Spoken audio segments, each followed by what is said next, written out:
So 2 people are apparently trapped in Israel. One of them is Caitlyn Jenner, and the other one is Scott Jennings, who is one of the hosts on CNN. I just thought this was really interesting, considering, they wanted to go over there. Now they're stuck there because Israel attacked Iran on Thursday, and it's been back and forth attacks since then. Now, Scott Jennings has probably been one of the more, I don't know, Israel defending hosts, one of the more vocal Israel defending hosts, making excuses for everything that they do, feeds a lot of propaganda on CNN, doesn't care about the dead Palestinian children, just an asshole. Like, I'll just be frank about that. A complete asshole. What is it from Meet the Fockers? Asshole. That's what he is. And now he went over to Israel because I guess he thought he needed to, go over there and see things for himself. And now he's stuck there in Israel. This is coming through. CNN Scott Jennings stranded in Israel as Iranian missiles rain down, jarring. Yeah, but Scott is stuck there. So it says that Scott Jennings is stranded in Israel as the country exchanges airstrikes with Iran. He was in listen how they phrase this, the Jewish state. He was in Israel to visit the site of October 7th attack, report on the Hamas hostages when Iran launched its retaliatory missile attack on Friday night. It's pretty jarring. I've seen 2 rounds of missiles tonight, Jennings told Jake Tapper. And then you can see there's him standing there. About 2 seconds after I walked outside, I saw these appear in the sky. And then a little while later, another barrage came and we saw a number of missiles. We saw a number of intercepts take place as well. And after that time, we heard air raid sirens. So it was much closer, really right overhead. And at that point, we were shuffled down into a bomb shelter in the bottom of the hotel. So what I said before, notice how they have protection. They have a shelter they can run to. People in Gaza don't have shelter. They don't have underground, like the bomb shelters that they could run to. So you see what I was saying about that, how lucky they have it. Jennings recorded video of Iran's missile launch from the roof of his hotel on the Sea of Galilee in northern Israel, roughly 100 times north of the attack target on Tel Aviv. Not joking, please, everybody inside. A man can be heard saying in the background, again, ain't nobody tell you go over there. You wanted to go over there. And you can see just some of the devastation that was after that first retaliatory attack from Iran. If you look at some of the images on X, you'll see a lot more that I can't show on here. But yeah, some of the pictures, you may look at it and say, hey, that almost looks like Gaza. So he went there, he wanted to go there and, be all like big and bad and stuff. And now he is stuck there because Israel decided to strike Iran. I want to take you back to some of the instances where he tried to defend Israel at all costs, fed a lot of propaganda. But before we do that, listen to what he says here, how he tries to make the case for Israel attacking Iran. Listen to this. President Trump told Iran they had 60 days to make a deal. They didn't listen. Now they're paying the price. And again, be very careful about the rhetoric that's coming from Western media. If you want to see what's really been happening over there, you'll see that Israel is getting hit hard by Iran. You can see those images and videos on X. Some of you can probably see those on Telegram channels as well. But Western's media job is to convince you that it's the other way around. They don't want you to really know that Israel they have really been getting through that Iron Dome. Right? So watch him make the excuse. Now, all of a sudden, it's okay because it was Israel that decided to strike first. Well, what I've been made to believe is that, yes, this was part of an elaborate ruse to really trick Iran. I mean, the amount of planning that went into this, when you look at what Israel did on the ground in Iran, when you look at the massive planning that they had to undergo over a long period of time to get ready to pull this off. And then everything that happened on the world stage, I do think President Trump was part of a ruse here. I mean, but you go back 60 days in time, Jake, you know, about 60 days ago, Donald Trump said, yeah, they've got about 60 days to make a deal. So, you know, they didn't do that. And now they're paying the price for. So you see what he's doing, right? So he's trying to make the excuse for Israel striking first. This is the same guy that told you since October 7th that Israel had every right to do what they were doing in Gaza because Hamas decided to attack them. He was like, who attacked who first? Now, to that claim, we always go back to the beginning, right? We always tell people, actually, no, it was Israel. It was the European settlers. It was the Zionists that came in and started attacking the Palestinian people and have continued to do so, occupied them, oppressed them, going all the way back to the Nakba. They were the ones who attacked first. Don't forget that prior to October 7th, Israel goes into Gaza and mows the lawn. They've been doing this for years. But with this particular situation, he brings up the 60 days, but he doesn't tell you that Donald Trump was scheduled to meet with them on Sunday. So what does Israel do? They attack them a couple days before Sunday. They attacked on Thursday. Donald Trump was scheduled to meet with Iran on Sunday. That's what he doesn't tell you. This is the propaganda. It's the Western propaganda. And now he's over there in Israel to try to make the case for Israel and say, oh my God, look at what I've seen. Again, ain't nobody tell you go over there. He volunteered to go over there. Now you stuck there. Not dealing with the West when it comes to their development of a nuclear weapon. I mean, when you're here on the ground, this is my first trip to Israel. I've talked to a lot of people. I've been to the Gaza border. I've been to the Lebanon border. I've been all over this place. He went to the Gaza border. He did not go inside of Gaza. So you haven't been all over that place. You see this? Living with a nuclear armed Iran is not a possibility for these people. It's an existential threat to them. Living with Hamas and other Iranian terror proxies, that's not really acceptable to them either after what happened on October the 7th. So everyone here in Israel has a lot of resolve right now, I think, for what's going on and not letting Iran, which is the head of this octopus over here, get away with developing missiles and weapons that if they got them, they have no doubt would immediately fire them into Israel. You see, a lot of people are being exposed, ladies and gentlemen, because they have told you since October 7th that, well, Hamas decided to attack them first, which was not the case. Israel has been attacking the Palestinian people. Now that Israel is on record attacking Iran first, now they're saying that's okay. You see how people are exposing themselves, right? Let's take you back to this time right here when Scott Jennings said that Biden and Kamala were putting too much pressure on Israel. Listen to this. I mean, there's a huge amount of Democrats who are siding against Israel in this conflict in the Middle East. And the Biden and Harris administration, particularly now with Harris in the lead, I think are putting way more pressure and blame on Israel than they ought to be. And look, this is a political argument he's making that if you want a president that's going to stand with Israel, our ally, and not treat them terribly in the middle of this war and all the things they've got going on, then pick the Republicans this time. I mean, there's a huge.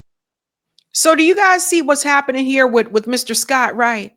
So didn't we tell you that Biden and Kamala were all in on this? That Biden and Kamala were not putting pressure on Israel. And that was revealed after Donald Trump won the presidential election. Israel revealed information showing that Biden and Kamala never, ever, ever asked for a ceasefire. That was all a joke. Just like you're seeing it being revealed now that there never was this disagreement between Donald Trump and Benjamin Netanyahu. That was all a joke. This was all agreed to in private. That was to make people think that, okay, we're trying to put some type of pressure there and we're trying to be peace people, but they're not. They're all in on it. So that was him lying to you then, letting you know, oh, they're putting too much pressure on Israel. They never, ever, ever asked for a ceasefire. That was all an act.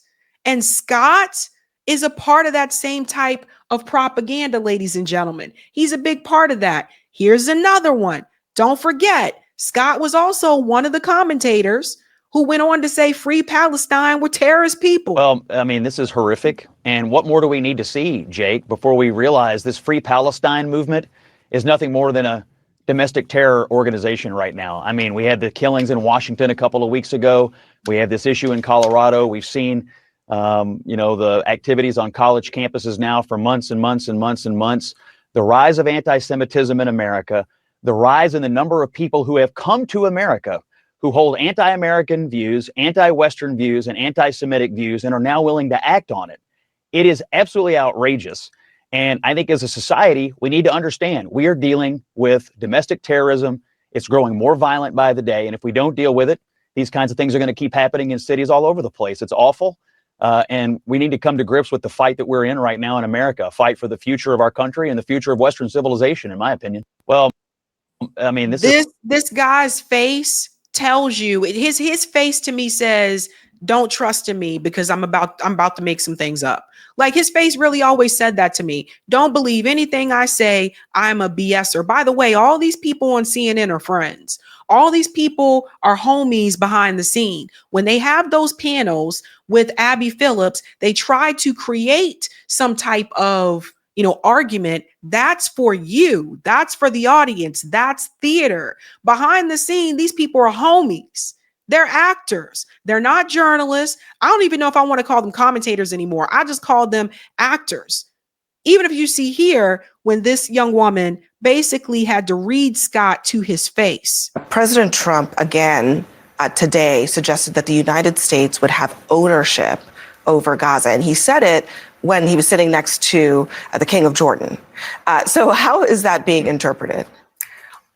I mean, I think the Arab League convened immediately a summit, and they immediately rejected en masse the whole idea. He cannot own Gaza because it's not his. Plus, Gazan and Palestinians' right to return and live in their own country is enshrined in international law. What President Trump seems not to understand, the international law is not option. And it's not an option for Putin or for him. And the worst thing that he is now threatening to withhold aid from two major allies. Although he did Jordan walk that and Egypt. back. I was just going to ask you. I mean, today he suggested, okay, maybe we won't do that. Because he understood it's not a charity. This is what he didn't understand before, and he understood it today when the King of Jordan explained to him this was about a peace and security deal that these two allies actually signed with the United States, and they were the first actually to normalize relationship with Israel. The first actually to stand up when the Iranians sent the missile in April. Who stood up to that and basically shut down the missile? It was Jordan because of that peace deal. If we decide that that peace deal is null and void, all hell can break truly loose, and then you will find yourself in a war with 400 million people in an entire region that today reject that proposition. Not only because it's illegal, but because simply this is the same argument and the same issue that triggered all of this conflict for the last 75 years. This is not the first time actually that this has been put on the table, and the first time it was pretty disastrous what occurred afterwards. Yeah, a couple things. Number one, the reason we're here with this hostage situation this weekend is because Hamas decided to stop participating in the deal that was brokered as Donald Trump was coming into office. Actually, the Israeli newspapers today says that Israel violated the ceasefire. So do you see? This is Scott's job, right? This is Scott's job to continue the propaganda. That is what he's there for. Now, let me tell you what they're doing with these shows. Like, then they'll bring on people like her to make you seem like, oh, we're trying to represent all sides, but they're not. Like, these people, this woman here, how often is she going to be brought onto CNN? Why is she not a part of the regular panel? You see what I'm saying? Because they know that they're up against independent media. They know that, oh, wait a minute, people are starting to look to other places for information. Some of the same people who made fun of us, like Joy Reid, now have their own YouTube political show. So this is what I've been saying. They know that people are going to look in other places, right? So here he goes. Let me come in and blame it on Hamas. Never will admit what Israel did wrong. Never. He never does it. What's your position to Emily, believe it's Hamas not and not my Israel? position. I know Not that's my what you position. believe. It's the Israeli newspaper and the New York Times and Israeli politician. But our ally is Israel, and you can't trust Hamas any But farther than our you can allies follow. violated the ceasefire. And who They started killed it in the beginning? 100 Who started it in the first place? Who started it in the beginning? Now that Israel started the strike with Iran, now all of a sudden that does not matter. Do you guys get the propaganda that people like Scott do? So as far as I'm concerned, Scott, you trapped in Israel. How about you stay there? Because if this is such a wonderful place that you say it is, and they're all good meaning, you can stay right there. You won't have to come back here, Scott. If you have a problem with the protest and the protesters in America, as much as you say that you do, you can stay your ass right in Israel. That where you say everything is so great. You can stay right there. Stay right there with them. Don't come back here. Bye. That's how I see it. Now, all of a sudden, it goes back to who started it. Hamas did this. But if you mention today that Israel struck Iran, it's, well, no, they had no choice because of what Iran was going to do. So now it's okay to do stuff to people based on what we think they're going to do. I have heard this since I was a child. Since I was a kid, that Iran is trying to get nuclear weapons. And if you are falling for this, I have to remind you of Iraq. I have to remind you of what happened after September 11th. What happened when they sat up there and they brainwashed you? Our politicians, Western media alike, brainwashed you and told you that Saddam Hussein had weapons of mass destruction, and that's why American troops had to go over there and fight. Don't fall for it again. And they've been trying to prepare you for this for Iran. That's why I've been hearing it since I was a kid. They've been saying Iran is trying to they want to have nuclear weapons. They trying to drill it in your head so that when they make the case to go to war with Iran, you will accept it. When American troops go over there and die, you will accept it. And Scott is a big part of that propaganda. So like I said, Scott, since everything's so great over there for you, you stay right there, Scott. Okay? Stay there. Don't come back. Yada, yada. Yada, yada. Because see, this is what Scott is dealing with right now. This is what they're seeing. This is just some of the damage. And if we didn't tell you, you may have thought maybe that was Gaza. Shout out to Alon. Alon said, this is not Gaza, this is Israel. You see? So yeah, Iran was not messing around.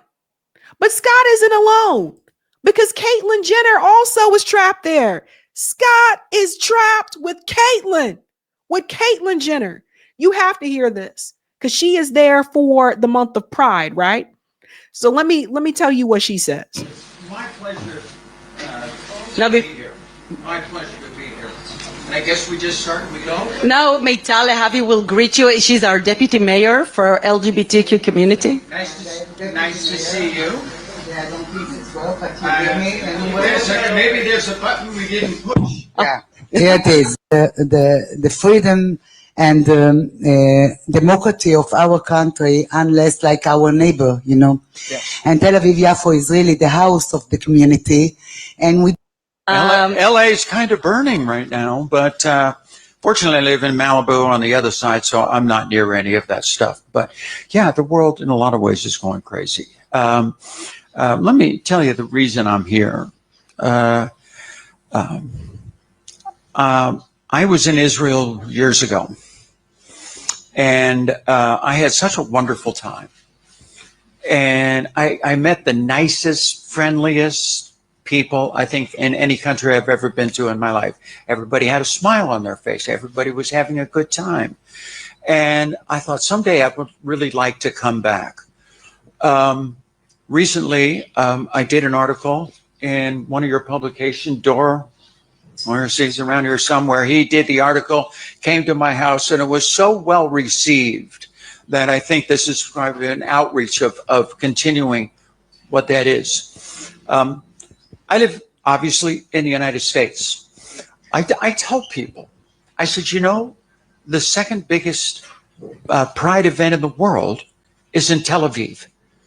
And every response is exactly the same. They go, what? What? So do you see what's happening here, right? Do you see what Caitlyn's trying to do? She's trying to use the LGBT community. She's trying to convince the LGBT community to accept Israel. Therefore, they could accept what Israel is doing.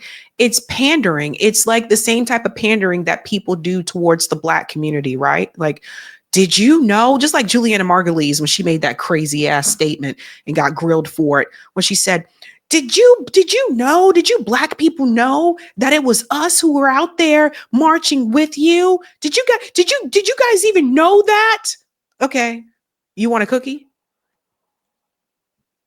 It's pandering to the LGBTQ community. This is so ridiculous. Well, they have the second largest pride parade, so that's why you should support Israel. Almost like an infomercial. So you can forget about the kids that they're killing because they have the second largest pride parade. More pandering. Tel Aviv? Are you kidding me? And I go, no, Tel Aviv. The Israeli people are very open-minded. They're friendly. They're, they're great for the LGBT community. And nobody knows it. To be honest with you, I think you guys have a marketing problem because maybe I can come out and help market this a little bit. And so, honestly, that's one of the main reasons while I'm here. I want to bring a little bit of light in my small way that I can. And I think if everybody does a little something, we can change people's minds, the perception of what Israel is all about. And so honestly, that's why I'm here, to do my little part. Yeah. Thank you. Yes. So that's why Caitlyn Jenner was there to do her part. So they have somehow rounded up Caitlyn Jenner to get her to convince the LGBT community that Israel is a good place. Like, the pandering is so sad. So sad. And now you see, so that's why Caitlyn was there. And now you'll see that also Caitlyn Jenner is also stuck in Israel.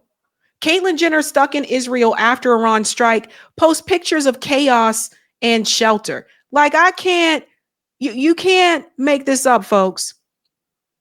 And it says here, Jenner shared several social media posts declaring allegiance with Israel and showing sights of the country and subsequent chaos. So it's just, so here's the thing, fam. Okay, Caitlyn and Scott, you guys there, you stay there. Okay, since it's such a great place, you guys just stay right there. Since America's so bad, and there's all these protests, you don't like protests, you don't like this. Since we are such bad people, and you don't like that people are speaking out against the genocide, you stay right there. Let me know how well that works out for you. There's no turning back, fam. There's no turning back from this. And the type of pandering that happens is just absolutely disgusting. But listen to this. George Galloway lets it know. Look, he said they were laughing. They're not laughing now. Check it out. Well, you definitely don't want to miss the mother of all talk shows, Sunday at 7 p.m. UK. This has been one of the most remarkable few days in recent history. Israel and then the United States were bragging, boasting, chests puffed out at how they'd pulverized Iran in just a few hours. They were laughing. They're not laughing now.